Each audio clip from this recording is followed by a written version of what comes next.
Welcome back. I'm Shane, this is Relative Time, and today I'm a little late to the party with this one. And that's with the newest version of the Phoibos Sea Nymph. The original came out about 3.5 years ago, and as far as watches go, it was a bit of a rarity.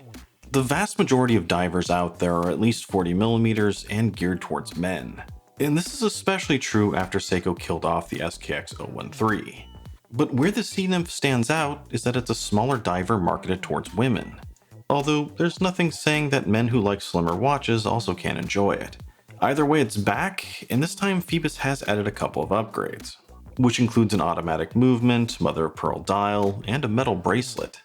Now, before we dive into this one, I do have one quick disclaimer, and that's that Phoibos sent me this watch and they're not going to ask for it back, hence the promotional tag at the beginning. And with that out of the way, let's talk specs. On Phoibos' site, they list this one as 38mm. But I'm not sure that's quite accurate. This one is a little bit harder to take stock of.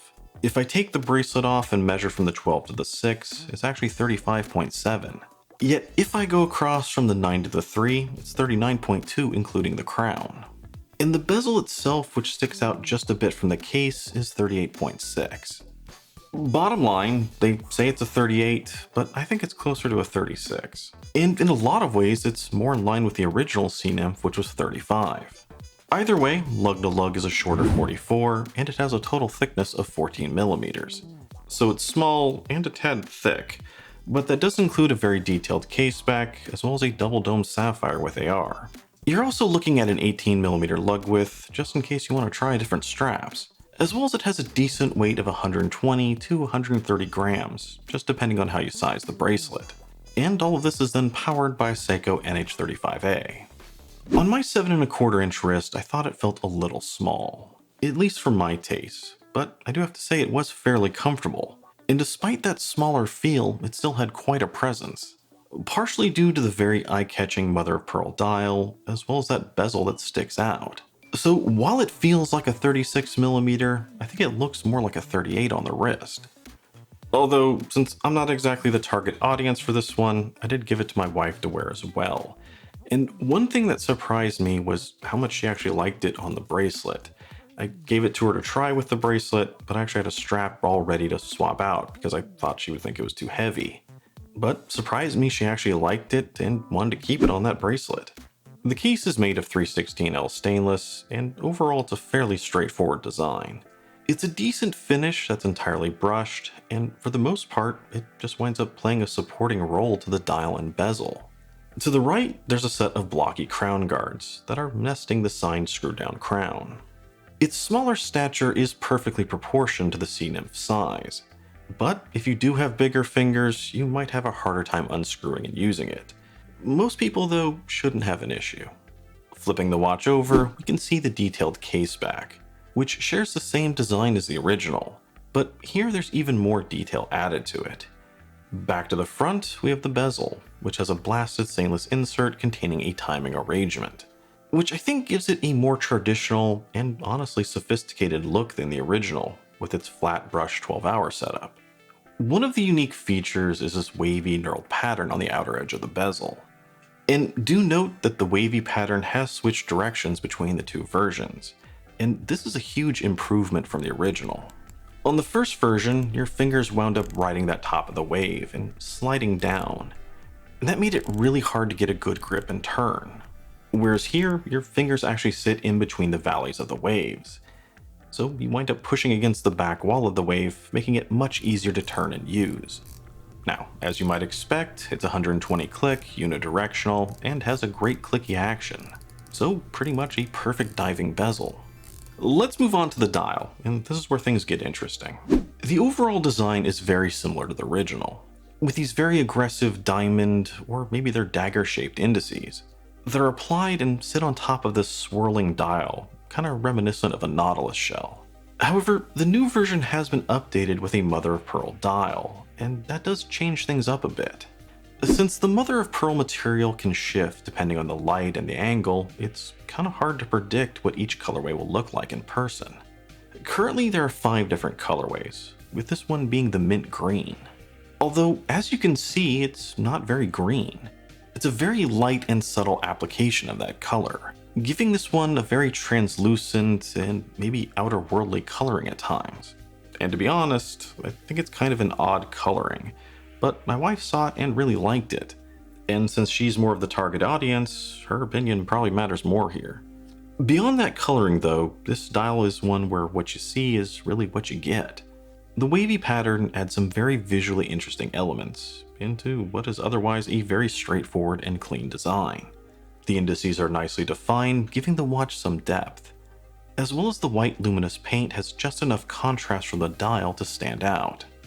Although that's not necessarily something you can say about the chapter ring, as out on the outer fringes of the dial, the very fine white printed lines tend to get lost in the shimmering mother of pearl. The date is also nicely framed at the 6, giving the watch some added functionality, while the Phoibos logo sits just under the 12. And for those that aren't huge fans of that Phoibos logo, this is one of the more subtle applications I've seen, as it just seems to shimmer in and out of existence, kind of like a ghost octopus. Overall, it's a gorgeous looking watch that feels well thought out and seems to be a touch more refined than the original.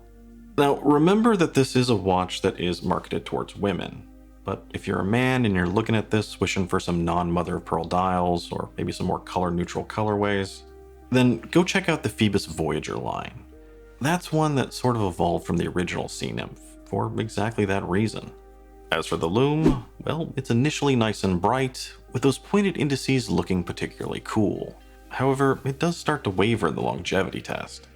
Compared to my Seiko Turtle, the hands do stay lit for about the same amount of time. Yet the dial fades out a lot sooner than the hands. So overall I'd say it's okay LUME, but the disappointing thing is when you compare it to the original, as the original actually had really good LUME, and you can clearly see the difference here. So that is a little bit disappointing. Movement-wise, we're looking at a Seiko NH35A, the standard workhorse of the affordable watch. It's tough, durable, and reliable, pretty much exactly what you'd want at this price. Which is also something you can say about the bracelet. It's a slender oyster-style bracelet with solid links secured with screws, as well as a very nice milled clasp. You also have solid female end links with quick release, and that makes it very easy to take on and off if you want to swap it to something else. It was also nice to see Phoibos include enough links to make this fit a wide variety of wrist sizes, where I could size it easily for both myself and my wife. In terms of value, they're currently priced at $315 US. Although, don't forget there are a number of 10% discount codes floating around, and that does include the one for this channel. So effectively you're looking more at $283, which these days is fairly average for a well-built diver with the Seiko NH35A movement. But the thing to remember with this one is that it is designed to be a women's diver, and those are pretty hard to find out there. And that does make this more of a niche product, where if that's what you're looking for, cost really doesn't matter as much because you don't have any other options. I think Deep Blue has a quartz women's diver, but that's the only other one I can think of. And if you can think of any other alternatives, let me know down below in a comment. But bottom line, just like every other Phoibo I've seen, this is a great, well-built dive watch. Style-wise, it's definitely not for me, but I'm also not the target audience. Although, for me, the interesting thing that really stands out is just how this watch has evolved from the original. The first version was a well-built quirky quartz piece that made a great travel watch more than a diver. And in some ways, that made it the perfect watch for someone who isn't a watch enthusiast. For example, the first version was a great choice for my wife, because she wants a well-made, capable watch, but couldn't care less if it was an automatic. In fact, she preferred if it wasn't. She doesn't wear anything consistent enough to keep it going, and really hates the idea of setting the time every time she picks it up. And that's very different from this one, which has evolved into being more of a traditional dive watch with an automatic movement and timing bezel. Which I think makes this much more suited to someone who actually is a watch geek rather than someone who's married to one. Someone who cares about the movement and some of the finer, more traditional details that went into it, more so than, say, someone who just wants straight grab-and-go functionality. The reason I bring this up is because I remember a fair amount of people telling me they bought one of the original ones for their significant other, and I can see that happening here as well. Now, if you're going to buy this for yourself, that's one thing. You know what you want, so have at it. But if you're thinking about buying this for someone else, just spend a second thinking about if this is something they would really want. versus say what you want them to want, because there is a difference. Anyway, that's all I got for you today. As usual, let me know what you think about the Phoibos Sea Nymph down below, and let me know what you think about the changes from the original. And as always, if you enjoyed the video, don't forget to like, comment, and subscribe.